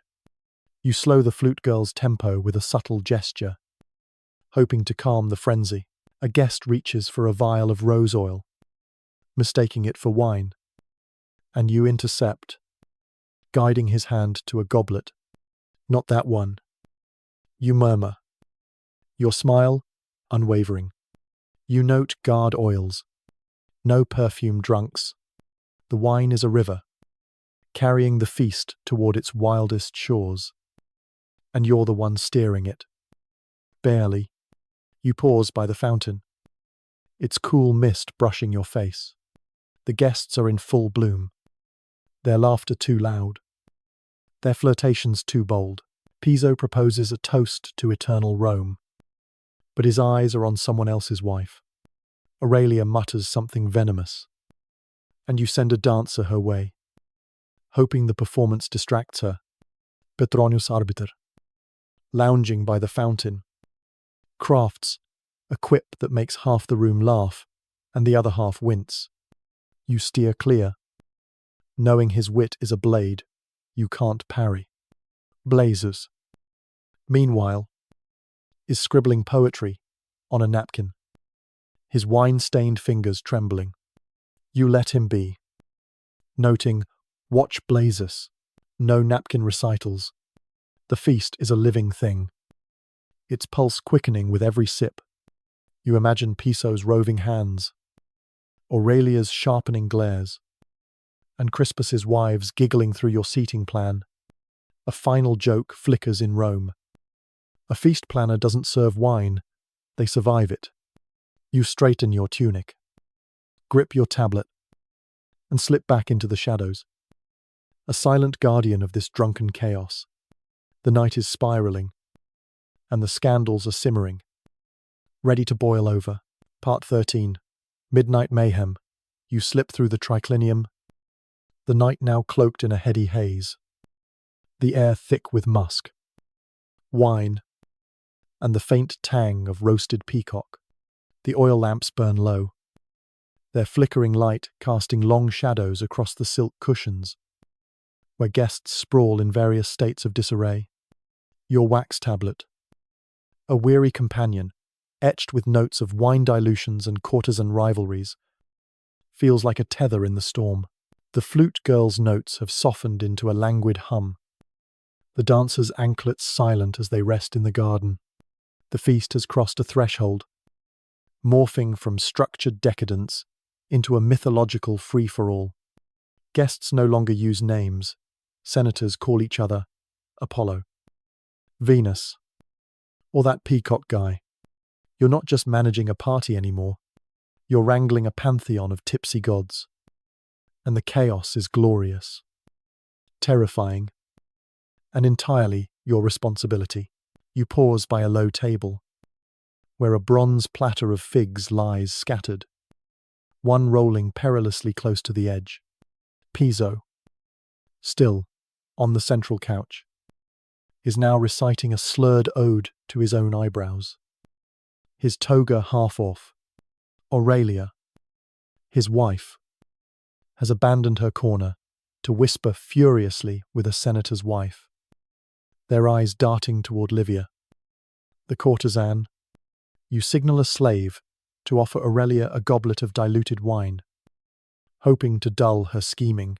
The seating plan, your fragile fortress, is crumbling under the weight of wine and ego, and you're dousing fires with every step. You take a deep breath, the air heavy with frankincense, and brace for the next spark. The triclinium is a kaleidoscope of chaos. A young patrician, emboldened by Falernian, has fashioned a laurel wreath from table herbs and declared himself Caesar of the couch. You let him be, noting on your tablet, watch wreath boy. No coops. In the garden, 3 guests splash in the fountain, one attempting to baptize the others with rose water. You decide not to ask, instead sending a slave to ensure no one drowns. You jot guard fountain, no baptisms. The feast is no longer a social event, it's a surreal pageant. And you're the one keeping it from tipping into outright anarchy. Historical fact, Roman feasts often escalated into wild revelry as the night wore on, with guests engaging in playful or scandalous acts to cement their social bravado. Quirky detail. Some hosts provided vomitoria, not for purging, but as discreet retreat areas with basins for guests needing a moment to recover. Scholars still debate whether these late-night antics were genuine debauchery or performative displays to fuel Rome's gossip mill. A gladiator reenactment has broken out near the Neptune mosaic. Two guests, grappling with breadsticks as mock swords. You redirect them gently, offering a tray of dates as a distraction. They take the bait, munching happily, and you breathe easier. You note, no breadstick battles. You spot two guests missing and find them under a table, arguing about stoicism while massaging each other's feet. You cough discreetly, and they nod, pretending to search for a lost bracelet. You monitor under-table philosophy. No foot scandals. In the west alcove, a flute girl bursts into tears, sobbing that a guest asked if her instrument was tuned, which she took as a personal slight. You send the backup cithara player to take her place. Slipping her a handful of pomegranate seeds as consolation, she sniffles but recovers. And you note comfort, flute girl. No tuning metaphors. You recall last month's feast. When a musician's meltdown halted the dancing for an hour, you're not letting that happen again. A quiet joke crosses your mind. If the flute girl cries again, you'll tune her tears into a ballad. In the atrium, a burly guest is whispering sweet nothings to a marble bust of Venus, feeding it olives one by one. You send a slave to gently turn the statue away, hoping to discourage him without sparking a scene. He takes it as a challenge, launching into a love poem about her marble curves. You allow it, deciding it's better than his earlier rant about grain tariffs. You note, redirect Venus Lova. No olive offerings. The feast is a circus now, and you're the ringmaster, juggling egos, olives, and half-baked poetry. A torch topples near the garden, and you catch it before it ignites a tapestry. Your pulse barely spikes. You're too deep in the chaos to flinch. You hand the torch to a slave, murmuring, "No fires." You secure torches. No tapestries ablaze. You move through the room like a high priest of excess, adjusting, smoothing, redirecting, a hand on a shoulder, a look across the room, a raised brow that says, "Don't throw that goblet." Crispus. He lowers it, chastened, and you nod. Your authority unspoken but absolute. The triclinium is a storm, and you're its calm center, a shadow taming the whirlwind. You spot Petronius Arbiter by the fountain, his wit slicing through the crowd like a blade. He's mocking Blasus's latest poem, and the poet's face is reddening dangerously. You glide over, offering Petronius a goblet of diluted wine. "For your inspiration," you say, and he smirks, distracted. You note, keep Petronius from Blasus. No poetry duels. In the garden, a guest is riding a wine cart down the path, shouting about chariot races. You send two slaves to intercept, guiding him back to a couch with promises of more dormice. You jot no winecart race. Couch him. The feast is a living myth now, its boundaries blurring. Guest, drape togas over statues, proposing toasts to eternal chaos. You let them, as long as the statues stay upright. You adjust a lamp, dimming its glow to soften the frenzy. You slow the cithara player's tempo with a subtle gesture, hoping to ease the fever pitch. A guest reaches for a spikenard vial, mistaking it for wine, and you intercept, guiding his hand to a goblet. "Not that one." You murmur, your smile, a mask of calm. You note, guard spikenard. No perfumed drunks. You pause by the Great Pyramid, now half collapsed. a casualty of wandering hands. You pluck a stray fruit. Its sweetness, a fleeting reward. The triclinium hums with life. A gorgeous, perfumed chaos of laughter, flirtations, and half-forgotten names. You imagine Piso's slurred odes, Aurelia's scheming whispers, and Crispus's wives giggling through your seating plan. A final joke flickers in Rome.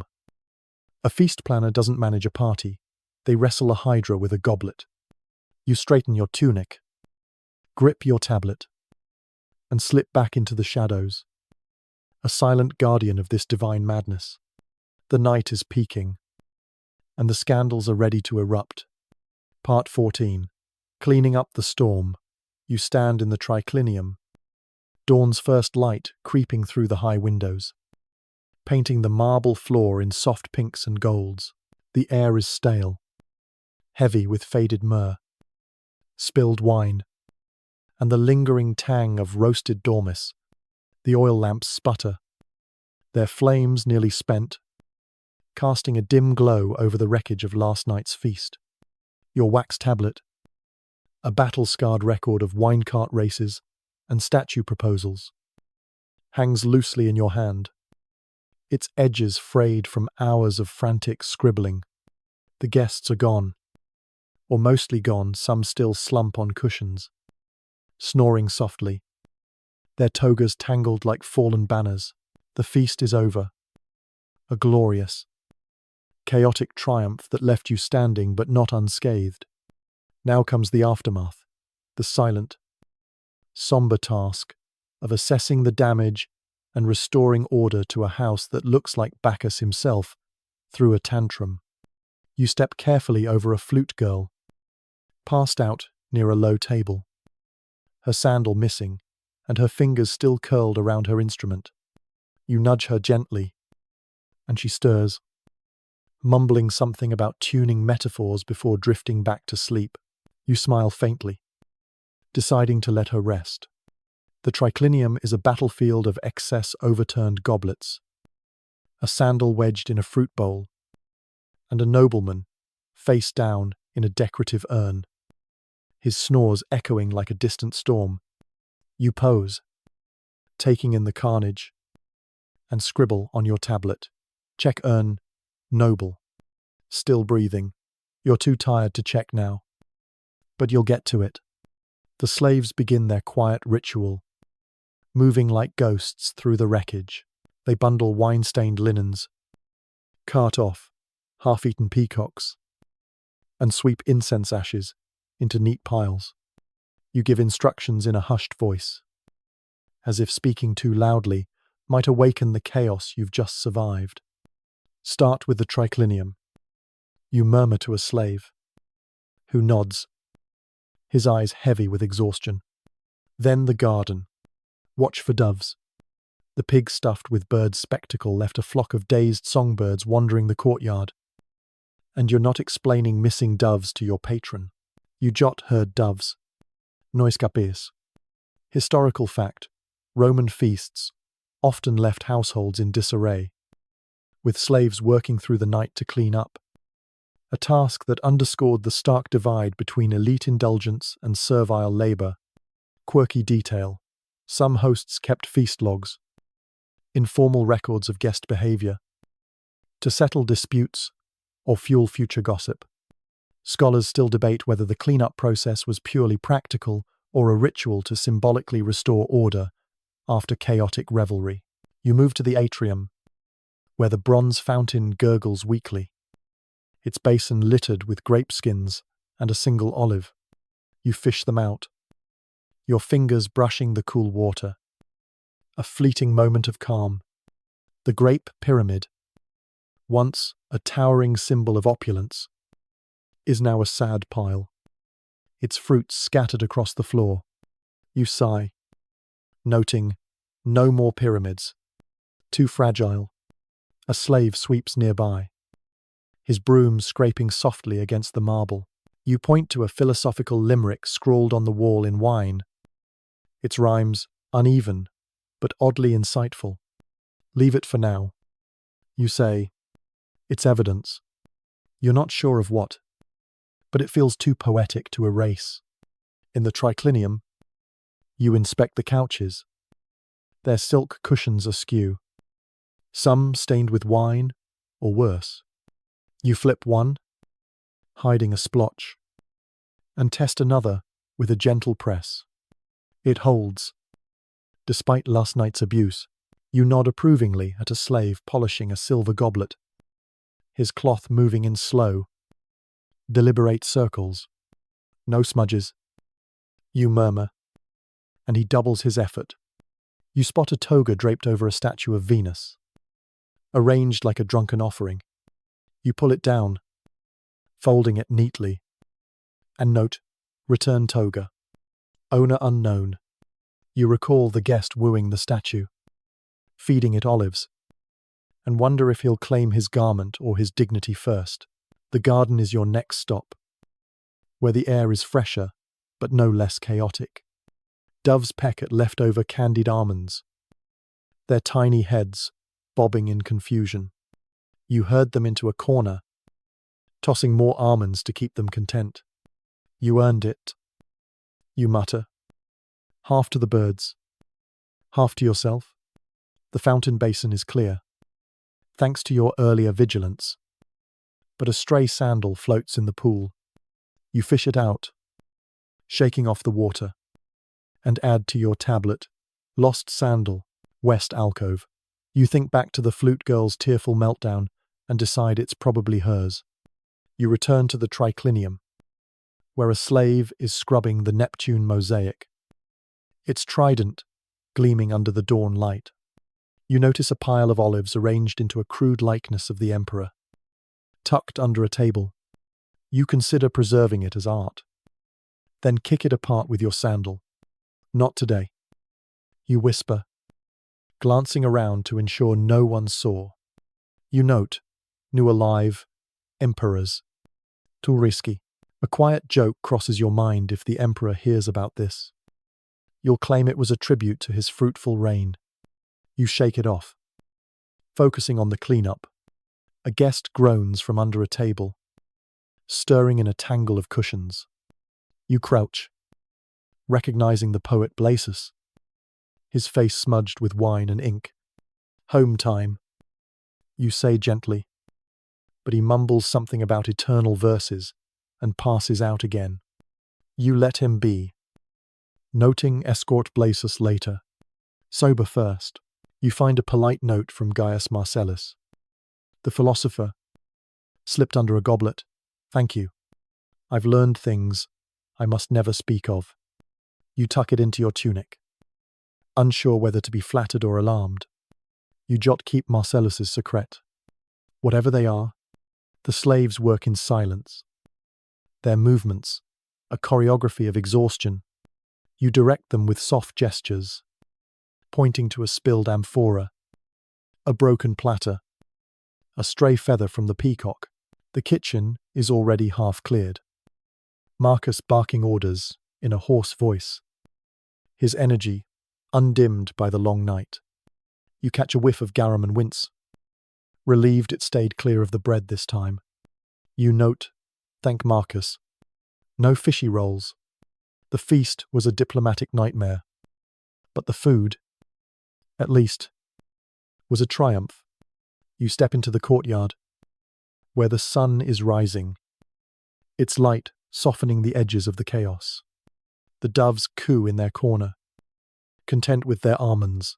You pose, leaning against the fountain, its cool mist brushing your face. The feast was a mess, a masterpiece, a marathon of madness. No deaths. One sprained ankle from a dancer's stumble. 2 spontaneous marriages.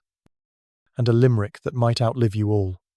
You scribble a debrief list, no throwable fruit. No live poetry near flames. Keep Venus statue in storage. Seat Crispus far from lawyers. You imagine tomorrow's stories.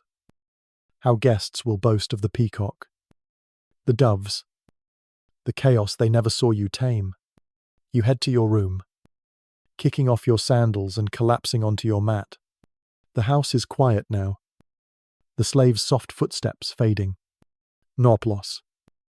No awards. Just the knowledge that you absorbed the storm. A final joke flickers in Rome. A feast planner doesn't get glory, they get a nap. You close your eyes, the weight of the tablet slipping away, and let sleep claim you. The feast is over, and you survived. Scars and all. Part 15. Another day. Another feast. You wake in your small room. The late morning sun filtering through a narrow window, casting a soft glow across the stone floor. Your sleeping mat is thin but familiar, its faint scent of straw grounding you after last night's whirlwind. Your wax tablet rests on a wooden stool, its surface etched with the scars of a feast that pushed you to the edge. Olive emperors, wine cart races, and a poet's love for a marble Venus. Your body aches. Your sandals lie discarded by the door, and your tunic is still faintly perfumed with myrrh from the triclinium. The house is quiet now, the chaos of the feast swept away by slaves who worked through dawn. But in Rome, rest is a luxury you can't afford. Another feast looms on the horizon, and you're already bracing for the next storm of egos, wine, and questionable dormice. You sit up, rubbing your eyes, and reach for the tablet. The debrief list from last night stares back. No throwable fruit. No live poetry near flames. Keep Venus statue in storage. Each note is a hard-won lesson. A map to surviving the madness of Rome's elite. You smile faintly, recalling the doves, pecking candied almonds in the garden. Their tiny triumph mirroring your own. You survived last night. A diplomatic tightrope walk that left no deaths. Only a sprained ankle and 2 impulsive betrothals. But survival isn't enough. In this city, every feast must outshine the last. And you're the one to make it happen.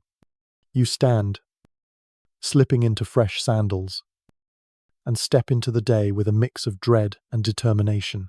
The courtyard greets you with a gentle hum of activity. Slaves polish the bronze fountain, its gurgle softer in the daylight. The Great Pyramid is gone, replaced by a modest stack of figs. A safer choice, after last night's fruit-throwing fiasco. You nod approvingly at a slave sweeping the tiles, his broom moving in steady arcs. The air carries a faint scent of cedarwood, a leftover from the atrium's incense burners, and you inhale deeply, letting it clear your mind.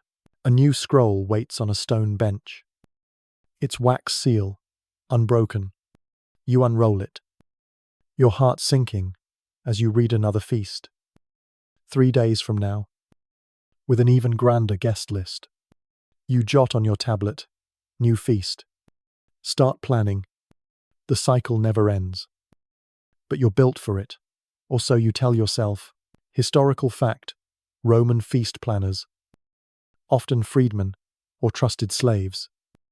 They were skilled managers who juggled logistics, social dynamics, and their patrons' reputations. A role critical to elite households. Quirky detail: some planners used mock feasts to rehearse staff and test dishes. A practice akin to modern event dry runs. Scholars still debate whether these planners were unsung heroes of Roman social life or merely cogs in a decadent machine. You head to the triclinium, where the silk cushions are freshly fluffed, the wine stains from last night expertly hidden. You test one, pressing gently, and nod at its resilience. The Neptune mosaic gleams, free of olive tributes, and you thank the gods for diligent slaves. A fin limerick, scrawled in wine on the wall, lingers as a ghost of last night's revelry. You trace its lines with a finger, chuckling at its clumsy rhyme about Bacchus and bad decisions. You decide to leave it, a quiet trophy of survival.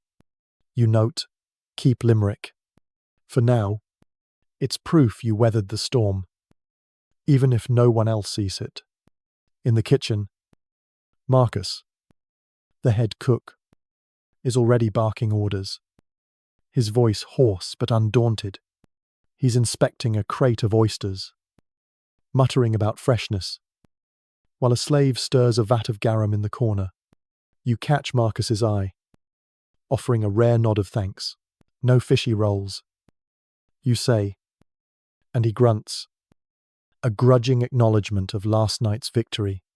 You inspect a tray of dormice, plump and ready for the next feast, and scribble, check dormice. No twitching. You recall last night's near disaster with a rogue dove and add secure birds. No escapis. The kitchen is your crucible, and you're already forging the next masterpiece. You step into the garden, where the doves are gone, safely caged by a quick-thinking slave. The fountain sparkles, its basin free of sandals or rosewater baptisms. You pose, leaning against a date palm, its leaves rustling in the breeze. The feast was a triumph, a nightmare, a tapestry of chaos you wove and unwove in a single night. You think of Piso's slurred toasts, Aurelia's glares, and the poet Blazes, still snoring under a table when you left. You imagine the stories they'll tell the peacock's feathers, the dove's flight, the wine that flowed like rivers. They'll never know how close it came to collapse, because you absorbed every spark, every spill, every scandal. You return to the courtyard, where a slave hands you a new guest list, its parchment crisp and ominous. You scan it, spotting familiar names: Piso, Crispus, Petronius. Your heart sinks, but you smile grimly. Another chance to tame the Hydra. You jot, start seating plan, avoid last night's wars. A quiet joke crosses your mind: if you survive this next feast, you'll dedicate a shrine to Bacchus and retire to a vineyard. You shake it off, gripping your tablet like a shield. The cycle begins anew, and you're ready, or as ready as you'll ever be. You sit on the bench, the sun warming your face, and let your mind wander. Each feast is a battle, each victory fleeting, but there's a strange pride in it, a quiet thrill in turning chaos into legend. You think of the guests, their laughter, their scandals, their lives intersecting under your invisible hand. You're not just a planner, you're a weaver of moments, a keeper of Rome's wild heart. The next feast will be grander, riskier, and you'll be there, tablet in hand, steering it through the storm. As the courtyard hums around you, you close your eyes, the tablet resting in your lap. The world slows, the sounds of Rome fading into a gentle murmur. The doves coo in their cage, the fountain gurgles, the slave's footsteps soften. You let the weight of last night slip away, its triumphs and terrors dissolving like wine in water. The next feast waits. But for now, you breathe, your heart steady, your mind quiet. You survived the chaos, and you'll do it again, because that's who you are, the one who holds the threads, the one who makes the madness sing. The sun climbs higher, and you rise, tucking the tablet under your arm. The house is alive, ready for the next act. You step forward, sandals clicking against the stone, and let the cycle carry you. The feast is over, but the story never ends. You're ready to weave the next one. One guest, one goblet, one scandal at a time. And as you do, Rome will watch, unaware of the quiet hero who keeps its heart beating. You settle back, the warmth of your mat cradling you, the soft hum of Rome fading into a distant lullaby. The feast is behind you, its chaos woven into memory, its triumphs tucked into the folds of your tunic. The triclinium lies quiet now, its cushions still, its lamps dark. The doves sleep in their cage. The fountain whispers alone. You did it. You held the storm in your hands, and no one saw the sweat, the scribbled notes, the prayers to Bacchus. The next feast waits, but it can wait a little longer. For now, the world is soft, the air gentle, the weight of your tablet gone. Let your eyes drift shut. Let the night carry you. You've earned this rest, this moment of peace. Sleep now, dreamer, and let the stars of Rome watch over you.